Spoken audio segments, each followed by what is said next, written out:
Hello everyone and welcome. Make a cup of your favorite drink and get comfortable because this is a wonderful time for news stories from Yellowcat. Send your own stories in the comments below and maybe they'll be in our new video. Today, we have 3 amazing stories, so subscribe to the channel if you're not subscribed yet, and let's get started. In the first story, a-hole parks in handicapped parking lot and calls me a racist. In the second story, fun-filled, exciting story of the old lady next door and me. In the third story, Karen thinks I'm the employee. Oops. The first story is entitled Lawyer Blocks Disabled Park. Boy, oh boy, do I have a story for you guys. So this all started a week ago when a guy parked in the no parking zone marked between 2 disabled bays across the road from where I work. For those who don't know, this section is for disabled people to get their wheelchairs in and out from their van lifts, and is the space for the little ramp that goes up onto the pathway, etc., which is why it needs to be kept clear all the time. So I work in a tiny cafe section of a supermarket which has its busy times but also has its quiet days. That day was one of the latter. About 5 to 10 minutes after this man parked there, a customer parked in one of the disabled bays next to him and began to get their wheelchair out, shaking my head. As I had a quick second, I crossed the road to the man who was only a few meters away from the parking spaces sitting at a restaurant. Me. G'day mate, would you mind moving your car for me please? A customer's trying to get their wheelchair out and you've blocked them from using the access ramp to the footpath. Him. Okay, gets up. Me. Thanks. Gets back to work. He didn't seem sorry or ashamed, but whatever. He seemed to have gotten the point. Back from my window, though, I saw him watch the disabled user get their wheelchair out in spite of his car and didn't actually make any attempt to move it. Though I thought I'd explained pretty clearly and respectfully without chastising him why it's not okay to park there. Though I thought the no parking lines would be a clear enough message. I just shook my head in disbelief at how this guy had no shame at all and was just taking the pee. I was too busy though. I nearly tried to find an opportunity to come back over and ask him what happened to moving your car, but by the time I had a second, he was gone. Oh, also, the entire time he was watching, he was standing right next to about 2 or 3 free actual parking spaces. I definitely gave him too much credit to think that even if he'd thought it was okay before, there's no excuse not to move now since several spaces had now freed up. Fast forward a week, guys, and this is where we kick things up a notch. So just yesterday, I see this guy pull the same stunt again. Only this time, he parks his car, gets out, sees me see him, and shaking my head in disbelief again, and he gives a big cheeky wave. It's a super quiet day, so I go over there instantly and chat to him. You'll have to excuse me for not remembering exactly how our conversation went line by line because, as you'll see how weird this interaction got, he was throwing me curveballs all over the place. Me. G'day mate, so do you remember last week how I explained to you when you park there it blocks my customers from being able to get their wheelchairs and access their ramp? Him. So? Me. Yeah, you can't park there, please, mate. Him. Who are your customers? Where do you work? Me. You know exactly where I work, you just waved at me. Him, trying super hard to scare me now. Who's your manager? Stares hard at my name badge for about 30 seconds as we continue our conversation. Me. His name's Blake. You're more than welcome to chat to him, I really don't mind, but you can't park there. Him. Tell him to call me. I come here to get lunch and you're trying to be a hero. I will F you up.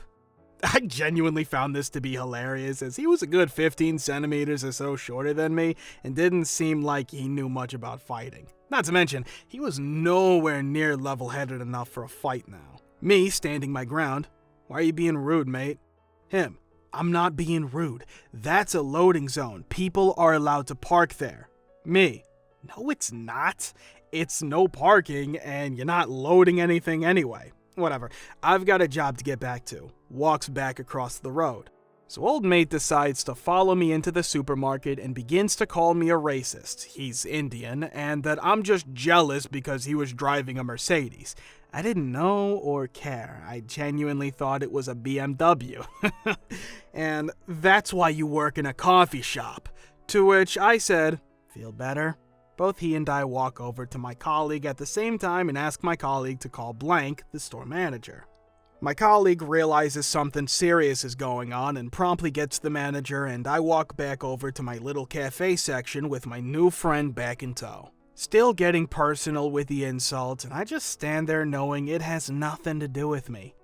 Hand on heart, I swear, he even tried to play the race card again and said something about how I'm just jealous because a black man's driving a Merc, which I thought was laughable. I thought Indians are brown. Did he just think it sounded cool to identify as black? I don't know. I digress once again. So I told him, loudly enough for nearby customers to hear and get their attention, not to keep threatening me. I also said, just be careful, mate, there are cameras right here, which I pointed out. Him. I don't care. Anyway, while he's now going full Karen on me, all of the managers finally come down, basically all at once, and he says to my store manager, I want to talk to you outside. Manager, yeah, sure, it's a nice day. Let's go outside. Not sure why, so I can't hear, so he's not in others' territory, in view of the cameras. From what I saw, this guy is still going at top speed at my manager, and, as I pieced together later from what manager told me, my manager finally got a word in and said, Okay, may I speak now? Aaron's right, you can't park there. Oh, by the way, I should mention, my manager has a disabled parking badge as his son is in a wheelchair and needs to make use of this exact type of parking. Upon realizing that my manager's on my side, this guy apparently used all of the same insults and tactics he tried with me, calling manager a racist, jealous, etc. He also threatened him. Manager is significantly taller than me, and therefore way taller than that guy, so naturally my manager simply laughed, took a photo of his parking, and walked back inside. Manager then comes over to and fist bumps me and tells me I did a good job. No, everybody did not clap, but once again, I swear I'm not embellishing any of this. Later on, we learned that this guy tried to email head office to, once again, tell the same lies to them about me, my manager, and apparently, as I gave away in the title, he's a practicing solicitor! He then included his full name and phone number, which I don't have, but I do find it funny that he thought he was going to get far when I could easily have more dirt on him than he could have on me. We have joked about messaging his work, for example, to tell them of his behavior. I felt lucky to have a manager who's perfectly professional and still has no problem standing up for both himself and his employees. Ugh, what an entitled piece of work, man. I bet you this guy thinks his turds don't stink. The second story is, entitled Old Lady Next Door Calls Cops on My Classic Car in My Driveway. This one blew my socks off. I've posted about her several times. The hedge, her coming to my door with COVID symptoms, most recently interrogating my nurses. But I have a new one that just happened today. So I'm in my house relaxing after my wound nurse had come today, and I hear my Ring doorbell go off, so I look at it on the phone and it's a sheriff officer. I tell them just a second and grab my walker and start walking to the door. I open it and have this conversation. Sheriff, good afternoon, sir. We got a complaint that there is a derelict car parked in front of your house today, so we've come to check it out. But the only car I can see in front of your house, he motions to the street, is that white one there, and it looks like it was driving recently. Me. Well, not too recently. I'm recovering from surgery, so it's not been driven for a little while, but it's not abandoned. Once I recover, I'll be using it again. Sheriff, do you know what other vehicles there might have been in front of your house? Me. I haven't seen any. The neighbors across the street have a white SUV, but as you can see, it's not there right now and they use it all the time. I can't really see on the side of my house because there's no windows there, but it might have been there? I don't know. Do you have a description? Sheriff, the only thing I was told was it was a brown vehicle that was abandoned and under a tarp. At this point, it dawns on me that he's talking about my 1967 El Camino, which is not in running condition, but it's parked in my driveway. It's under a car cover, not a tarp, but sometimes the wind blows it off. Whenever I notice it, I put it back on. Me. Oh, they might be complaining about my El Camino in the driveway. I'd like to put it in my garage, but I have too much crap in there. But it's always under the car cover unless the wind blows it off and is never in the street. Sheriff, I saw that, but it's in your driveway and completely covered. Why would someone call to complain about it? Me. I don't know, but that's the only thing I can think of. Sheriff, let me investigate and I'll get back to you. So the sheriff leaves and I see him walk past his vehicle and to my neighbors next door. I go back and sit down. About 10 or so minutes later, I hear the ring on my door again and answer it. It's the sheriff, so I open the door again. Sheriff, sorry to bother you again, but this has been cleared up. The complaint was talking about your El Camino. I informed them that it's on your property and that it's not violating any laws. I also informed them that it's under a car cover, not a tarp, and it's really none of their business what it's doing there on your property.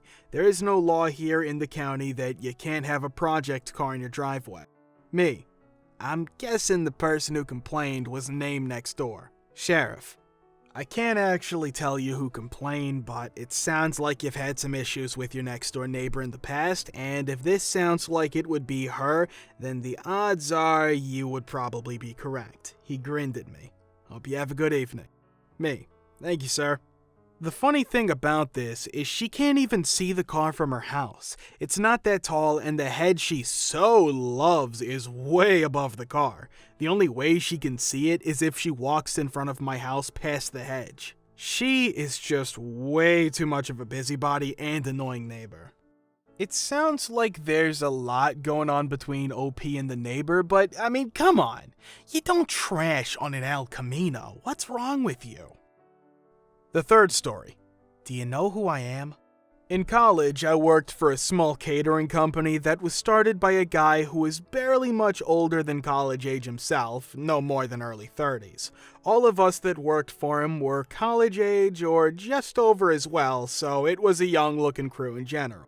One day we were working an outdoor black tie wedding reception for over 300 people, and it was a scorcher out too, temperature-wise. So not only was it hot out and we're all in tuxes serving an S-ton of people, the family of the bride who are funding this affair are some of the rudest and most demanding people imaginable, so it was not the most fun gig in general.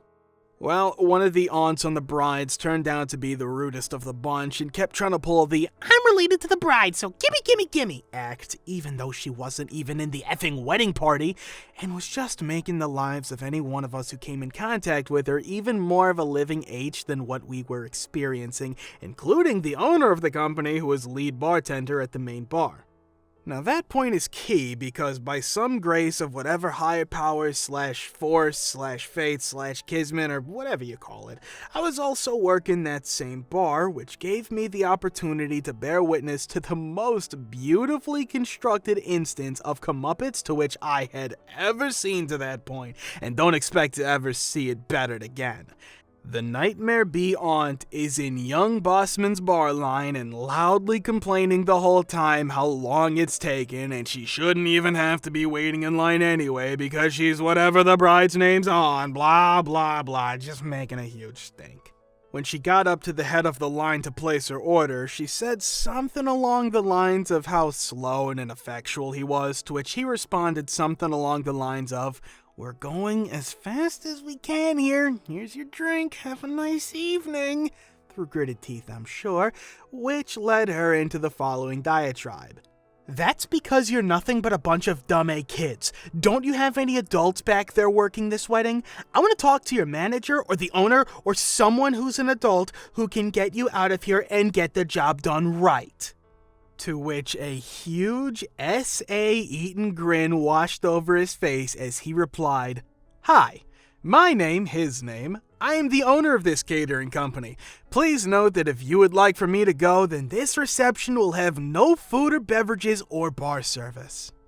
I swear, you could almost hear a hype crew descending from the heavens shouting, "Oh!" after he said it.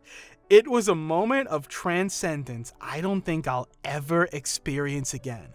Plus, the bee aunt didn't bother us again the rest of the night. I've said it once, I'll say it 1,000 times, you don't mess with the people making your food. You don't know what they can do to it while you're not looking, especially at a public event like this, which was likely outside, in which case they probably have public toilets. Now say for example, you want a glass of water or something. Well, they go in, they take a big old scoop from that public toilet, and they say, here you go, here's your beverage. And the worst part is, you'll probably never know. Thank you for subscribing, the likes, and the comments. See you in the next video.